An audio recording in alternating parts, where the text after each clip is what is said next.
वो पीछे वाले महेंद्र जी के पास खड़े हैं जो, वो अच्छे हैं महेंद्र जी? अच्छे होंगे ये भी? वो क्या बोलते हैं ना कि हम बहुत अच्छे हैं, तो हमारे पॉजिटिव ऑरे का निर्माण होता है, पॉजिटिव शक्ति, पॉजिटिव ताकत जो हमें बढ़ती है।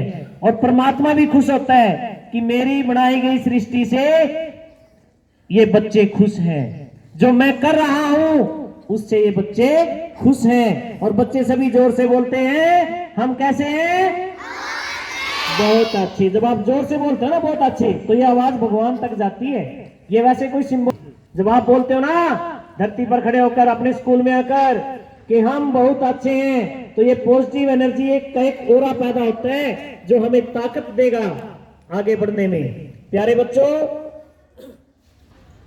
हम भोजन के बिना रह सकते हैं, हम बहुत सारी और चीजों के बिना भी रह सकते हैं, लेकिन एक चीज भगवान ने ऐसी बनाई है जिसके बिना हम बहुत ज्यादा देर तक जीवित नहीं रह सकते। कौन सी चीज है वो बताओ? हाँ जी, पानी? हाँ जी, ऐसी कौन सी वस्तु है जिसके बिना हम ज्यादा देर तक जीवित नहीं रह सकते? हाँ जी, सांसें, हवा।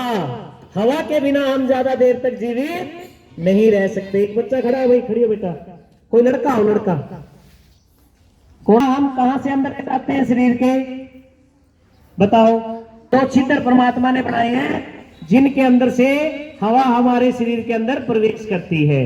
नाक जो है हमारा, हमारी श्वास नली यहां पर है, श्वास नली के साथ जुड़ा हुआ है हमारा नाक, फिर श्वास नली और उसके बाद फेफड़े। परमात्मा ने दो गुब्बारे जैसे अंग हमारे यहां, हाथ लगाओ सभी बच्चे अपने अपने यहां, देखो यहां जहां आपका दिल धड़कता है और एक दूसरी साइड में, यहां परमात्मा ने गुब्बारे जैसे दो अंग हमारे स्थापित कर दिए अंदर, और उनकी रक्षा के लिए ऊपर से एक हड्डियों का जाल बुन दिया है जिनको हम पंसलियां कहते हैं। क्या कहते हैं?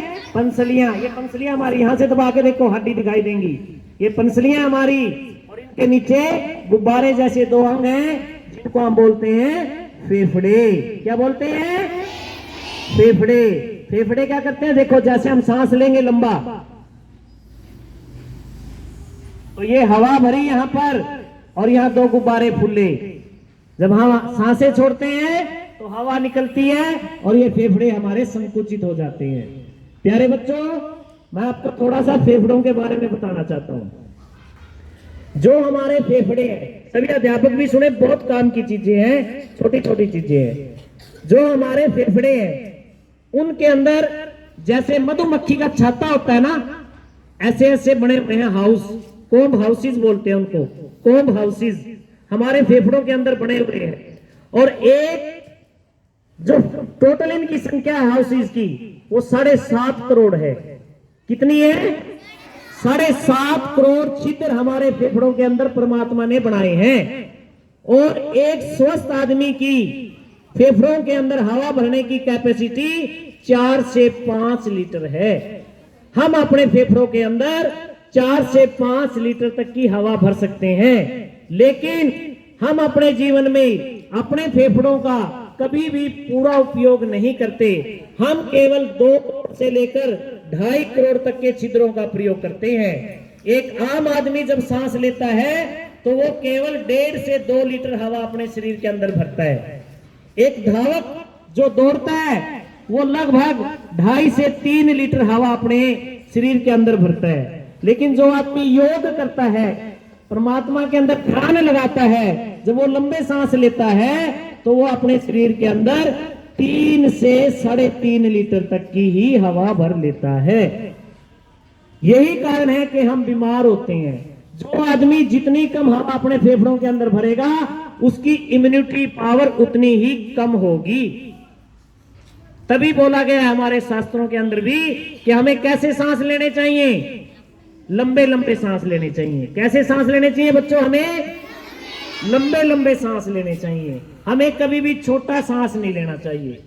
जितना हम लंबा सांस लेंगे उतनी हवा हमारे शरीर के अंदर जाएगी।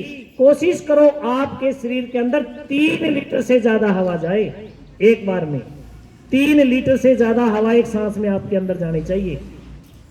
जब अपने शरीर में आप धीरे धीरे प्रैक्टिस करोगे तो इस प्रैक्टिस को 4 लीटर तक लेकर जाओगे। अब आप देखते हो जब मौसम बदलता है ना तो कुछ लोग बीमार बहुत जल्दी हो जाते हैं। आपके परिवार में भी बुखार भी चढ़ा होगा, खांसी भी हुई होगी, जुकाम भी हुआ होगा। ये केवल उन लोगों को होता है जिनके फेफड़े कमजोर होते हैं। अभी आया था एक कौन सी बीमारी आई थी 2020-21 में, कोरोना की बीमारी आई थी ना, और भी तरह तरह के फ्लू आते हैं। उसका केवल एक ही कारण है कि हम अपने फेफड़ों का पूर्ण प्रयोग नहीं करते। और जब भी दूसरा उसका कारण है कि हम एसी के वातावरण में सांस लेते हैं। जब हम एसी के वातावरण में सांस लेंगे तो वो हवा ठंडी होती है। ठंडी हवा हमारे फेफड़ों के लिए नुकसानदायक है। इसलिए हमेशा साफ सुथरी, ताजी या गर्म हवा में सांस लेने चाहिए। जब बच्चा बीमार होता है तो डॉक्टर उसको क्या देता है? दवाई के साथ क्या देता है? दवाई से भी जरूरी चीज देता है, भाप देता है। भाप देता है। डॉक्टर कहता है दवाई कम देनी है, दिन में 3 बार 4 बार जब भी जरूरत हो बच्चे को भाप दो। भाप का मतलब क्या है? एक तो हवा उसके नजदीक पहुंच गई, अंदर प्रेशर देगी वो। दूसरा, भाप की तासीर गर्म होती है।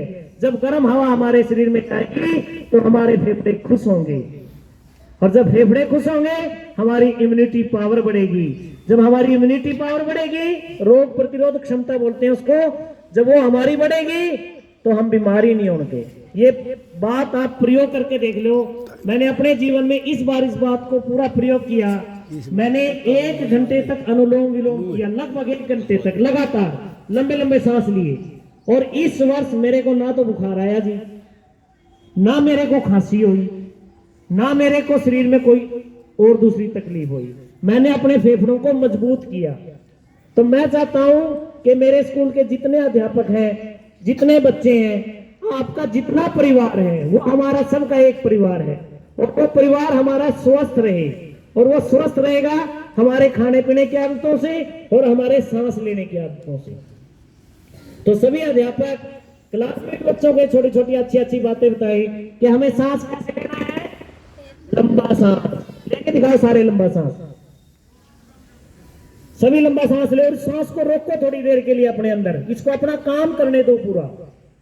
अगर आपको 15-20 दिन 1 महीना आपने ऐसा कर लिया तो जब भी मौसम बदलेगा आपको कोई तकलीफ नहीं होगी, केवल एक इस काम से।